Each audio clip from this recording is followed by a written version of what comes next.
Okay, so today what we're going to do is we're actually going to find the equation of a polynomial if we know its roots or if we have a graph of it. Okay, so basically working backwards, because if we had the polynomial equation, we could use the roots and then figure out, or use the factors to figure out the roots. But this time I have my roots, so it asked me to write an equation that has linear roots and these x-intercepts. Okay, so since it's all linear roots, I know that all the multiplicities are 1. Okay, and these are my x-intercepts, so these are where it hits the x-axis.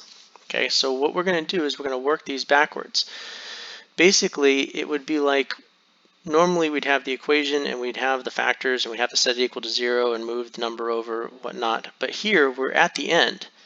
So this x equals 2, I'm going to subtract 2 from both sides and get x minus 2 equals 0, which gives me the factor x minus 2. So this is one of my factors. The same thing here. I'm going to add 6 to both sides. So I get x plus 6 equals 0. And that also is one of my factors, x plus 6. And then x equals 0, that's just x, because I can't move the 0 over. So these are my factors that make up my polynomial. And they're all first order, or first multiplicity.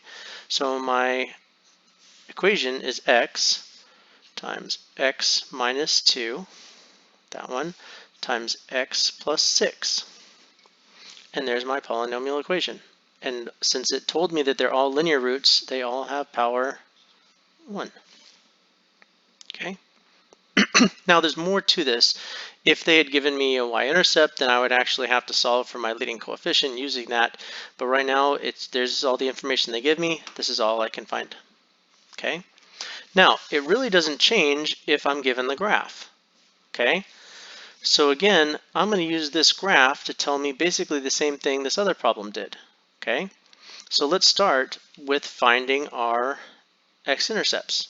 So I have an x-intercept at x equals -3, an x-intercept at x equals -1, and an x-intercept at 4.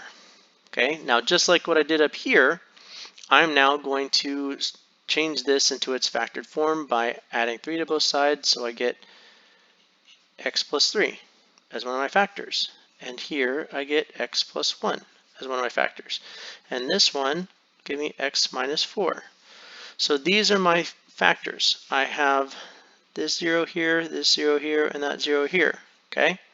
So I'm going to write these down. So that's the beginning of my polynomial. So x plus 3 times x plus 1 times x minus 4. Now, we're going to use our graph to tell us what our multiplicity is. Now, since this one at -3 bounces off the x-axis, that means this root here has to be even power, because even multiplicities bounce off the x-axis. At -1, it crosses, so it's an odd power, and it crosses linearly, so this is power 1.